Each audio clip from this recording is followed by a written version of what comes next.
Halo semuanya, perkenalkan nama saya Pranjatan Wisnu Pasaribu dengan NIM 1030 724 000072 dari kelas IF 0402. Kali ini saya akan menjelaskan sebuah algoritma shorting yang bernamakan bubble short dalam rangka penyelesaian tugas untuk submateri sorting. Sekarang kita akan langsung membahas bubble short. Jadi kenapa ini dinamakan bubble short? Itu mungkin pertanyaan pertama yang bakal kita tanyain. Kenapa bubble? Nah, kenapa bubble? Karena sebuah sorting algoritma ini itu dinamakan sebagai bubble, yang mana bubble di sini tuh akan bergerak di dalam array kita dari indeks paling awal atau di dasar, terus bergerak perlahan untuk setiap iterasi sampai ke indeks paling ujung atau permukaan dalam kita analogikan gitu. Dan setelah di permukaan bubble itu maka akan pecah, sama kayak gelembung di laut. Nah, setelah pecah itu dia akan mengulang siklus itu kembali, dan satu siklus bubble itu bergerak dari paling awal sampai paling akhir itu kita sebut phase. Dan itulah kenapa bubble short dinamakan bubble short.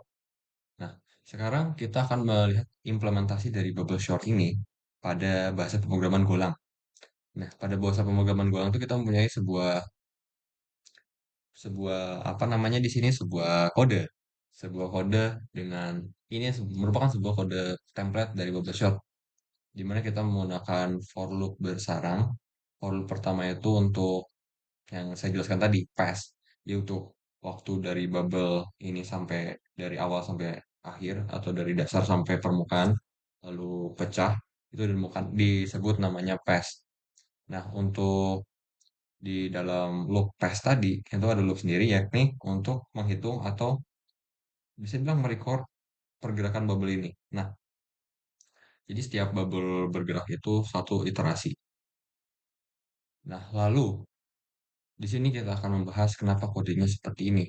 Nah, N di sini tuh ya untuk membatasi atau untuk mencari tahu gitu array panjang panjang array yang kita dapat itu segimana supaya perulangan ini tuh nggak panjang dan ada waktu dia berhentinya lah.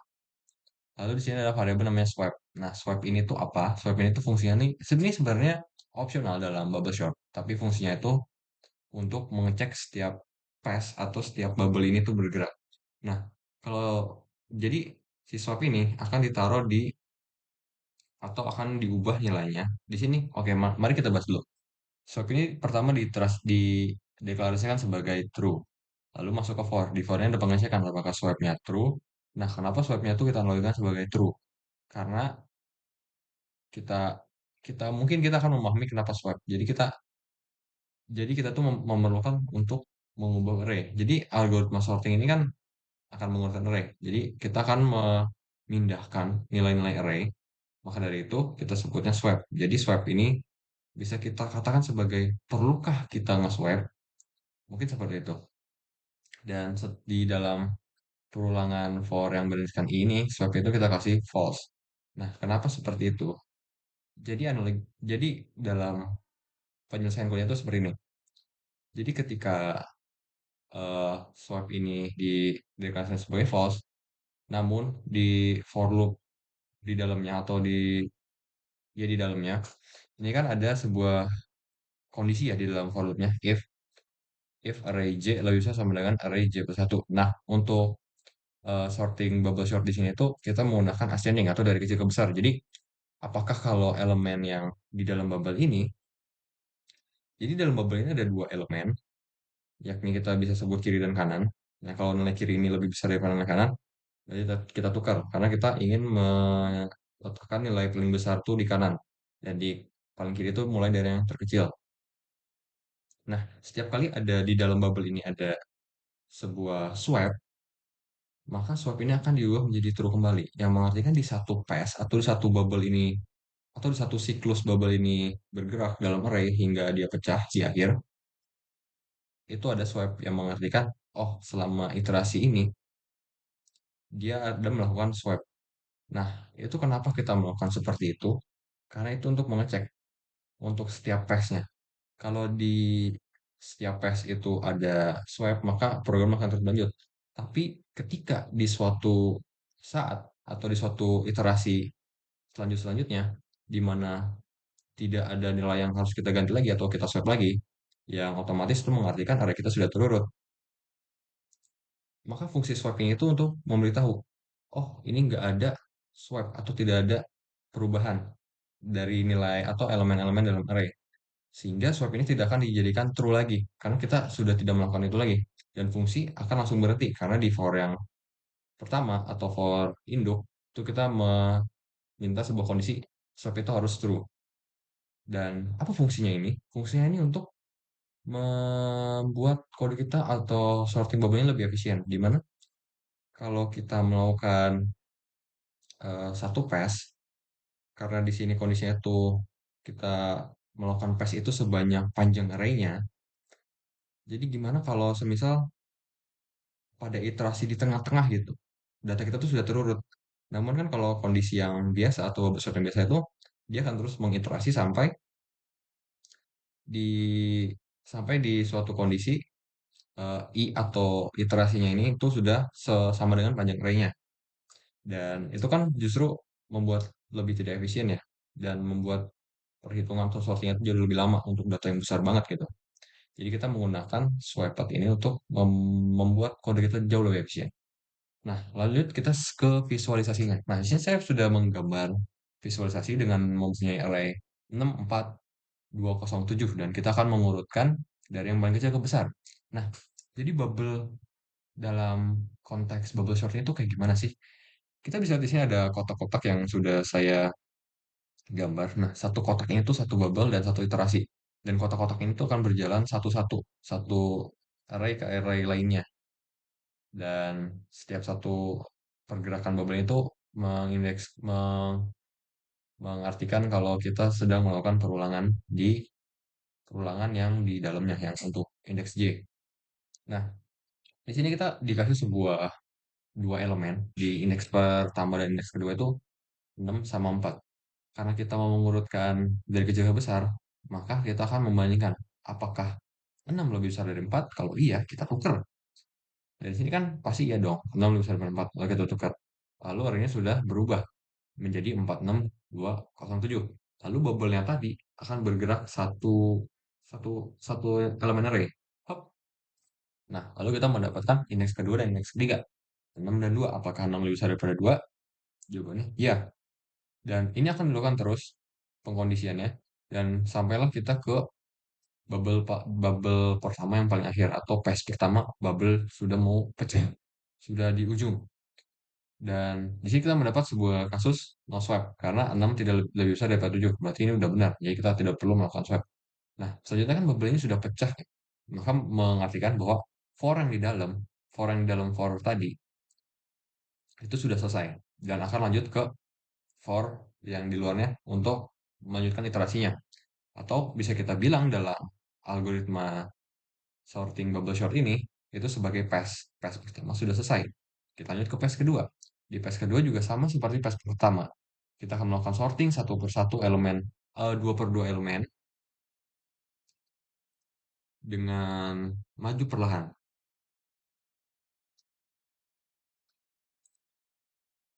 Ya, jadi di pass kedua ini ya sama dengan pass pertama.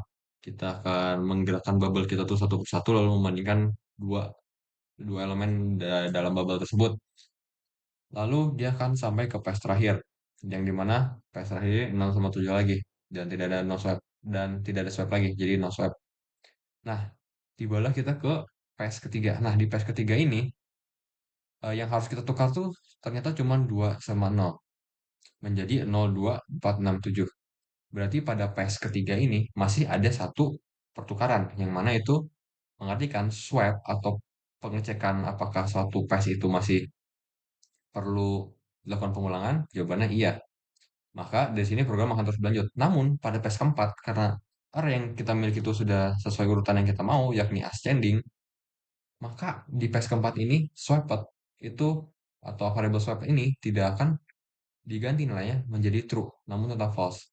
Jadi pes-pes selanjutnya itu tidak akan dilakukan lagi karena ya array kita sudah urut. Dan itulah penjelasan singkat atau penjelasan sederhana tentang bubble short. Kurang lebihnya, terima kasih. Oke, berarti saatnya saya untuk menjelaskan Secret tapi sebelum itu nama saya Yoga Perkasa Didi dan NIM saya adalah 103072400106. Dan kalau gitu kita lanjut ke checker sort. Oke, sekarang bagian saya untuk menjelaskan checker sort. Jadi checker sort sendiri sebenarnya adalah penambahan dari bubble sort atau saudara jauh sih sebenarnya lebih tepatnya. Kenapa bisa disebut sebagai saudara atau kerabat? Karena kalau kita lihat kan bubble sort ini cara kerjanya itu cuma forward pass atau dari kiri ke kanan. Sedangkan kalau kita pakai checker sort, dia kalau sudah dari kiri ke kanan atau kanan pojok, maka dia si checker ini bakal ngelanjutin dari kanan sampai ke kiri paling pojok. Jadi kalau secara hipotesis atau secara penggunaan berarti checker itu lebih cepat. Karena bayangin aja kalau misal kita punya array kan, panjangnya tuh banyak banget, 100 lebih lah minimal. Kalau kita gunain bubble, dia ngurutinnya kayak gini, gini, gini, gini, gini, sampai kanan paling pojok, dan ternyata datanya belum urut. Di iterasi berikutnya dia bakal ngelakuin hal yang serupa kayak gini lagi. Dan itu lama banget. Kalau misal yang depan ini datanya udah terurut, dan kita cuma perlu ngurutin yang belakang, maka itu kayak, ya lama lah intinya. Tapi untungnya, di sini cara kerja shaker itu, kalau misal si bubble itu cuma dari kiri sampai ke kanan pojok, maka si shaker ini dari kanan sampai ke kiri paling pojok. Tapi kalau kita lihat dari kompleksitas waktunya, kompleksitas waktu dari shaker dan bubble itu sebenarnya nggak beda jauh. Mungkin kalau kemungkinan terburuknya atau waktu pengecekan paling lama itu mungkin rumusnya ON pangkat 2. Tapi untuk best case atau kemungkinan terbaiknya mungkin cuman ON aja gitu. Oke, kalau gitu kita bedah dari segi kode.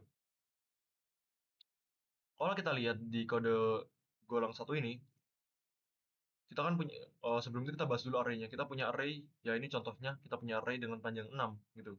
Tapi karena di golang array itu mulainya dari 0, maka panjang array ini cuma 5. Dan ini nanti bakal kepake di variabel kanan, di mana kita kan pakai yang namanya len array dikurangi 1 atau panjang array-nya 6 dikurangi 1 berarti 5. Sedangkan si kiri itu pakai default nilai 0 karena kita mulainya dari 12 indeks ke 0. Terus di sini ada namanya variabel tukar dengan isian boolean yaitu true. Jadi buat apa variabel tukar?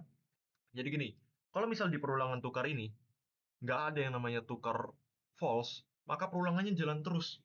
Sortingnya itu udah bener, tapi perulangannya jalan terus. Nggak ada yang bisa ngebuat dia berhenti. Makanya kita kasih tukar, yaitu nilainya false.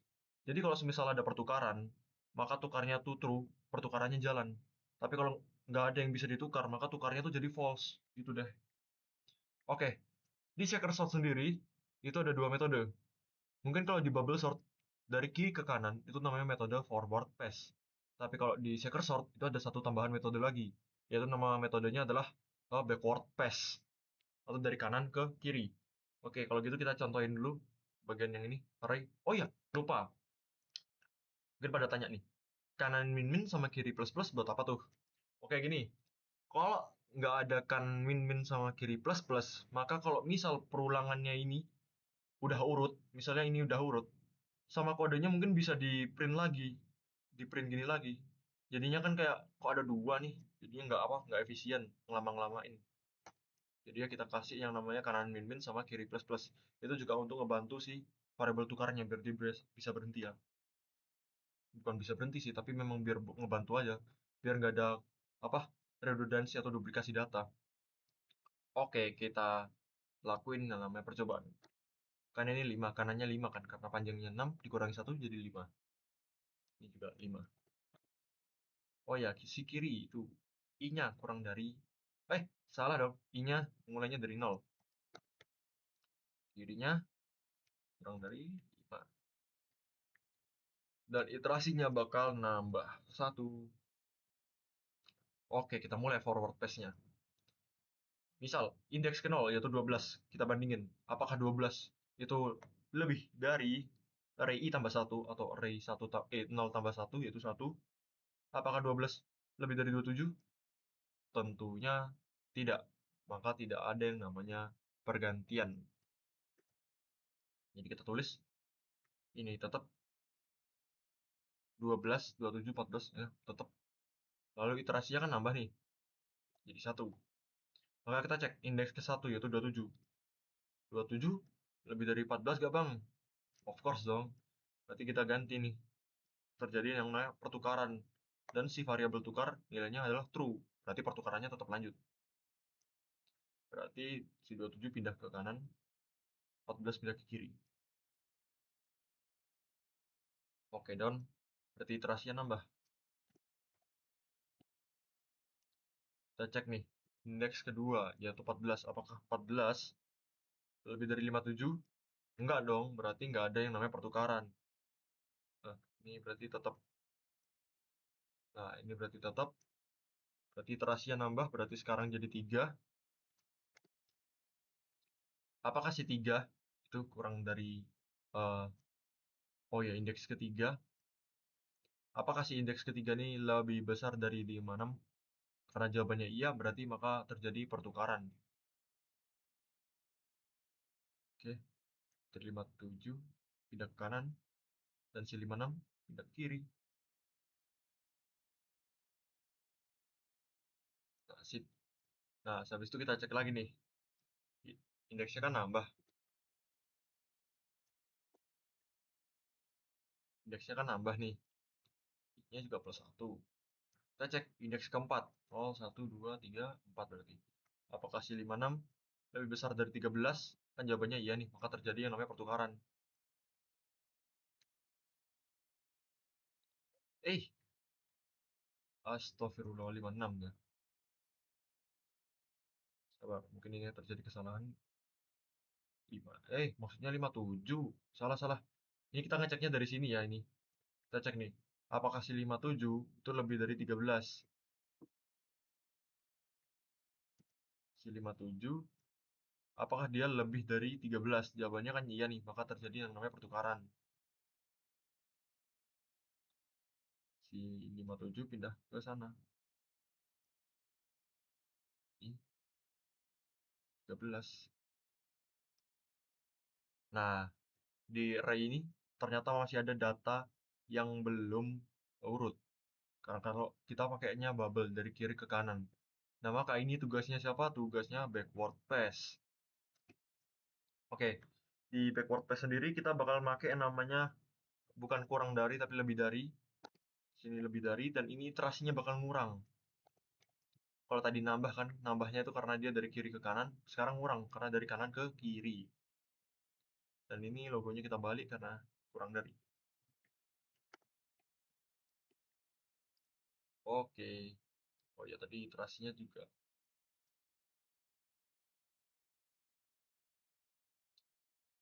Oke, habis itu kita cek, kita bandingin di indeks keempat.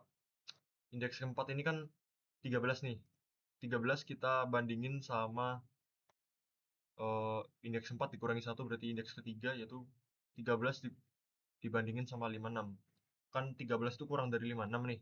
Maka terjadi yang namanya pertukaran. Seret. 13 kurang dari 56 berarti terjadi yang namanya pertukaran. Nah, sip. Oke. Berarti terasinya ngurang. Astagfirullah. Ini berarti 3. 1, 2, 3. Oke, sip. Terus kita bandingin lagi nih. Apakah 13 kurang dari si 27? Jawabannya iya dong. Maka kita pergantian lagi nih. 13 kita geser ke kiri, 27 kita geser ke kanan. Oke, sip. Terus iterasinya ngurang. Di 2. Terus kita bandingin nih, ada 13 lagi. Kita bandingin, 13 kurang dari 14 gak? Kita hapus. Iya dong, 13 kurang dari 14, maka terjadi yang namanya pertukaran lagi. 13 pindah ke kiri. 14 pindah ke kanan. Oke dong, terus iterasinya ngurang lagi. Sekarang 1. Hmm. Astaga, ini salah ya ini ya. Ini kiri, berarti ini 0. Karena harus lebih dari kiri. Kirinya tuh 0. Ini belum kubah, jadi maaf banget nih. Nah, habis kita cek nih, indeks ke 1. Indeks ke 1, 13 lagi nih. 13 kita bandingin apakah 13 kurang dari 12. Kan enggak tuh, maka nggak ada yang namanya perulangan. Oke, berarti kita print lagi nih. Set. Hmm. Oke, jadi ininya udah jadi 1, berhenti. Maka ya sudah, hasil akhirnya ya ini. 12, 13, 14, 27, 56, sama 57. Berarti backward pass-nya itu nilainya segini. Mungkin saya mau jelasin dikit di bagian shaker sort. Shaker sort sendiri sebenarnya lebih cocok untuk data yang memang nggak besar-besar amat. Karena shaker sort itu sebenarnya nggak ada bedanya sama bubble.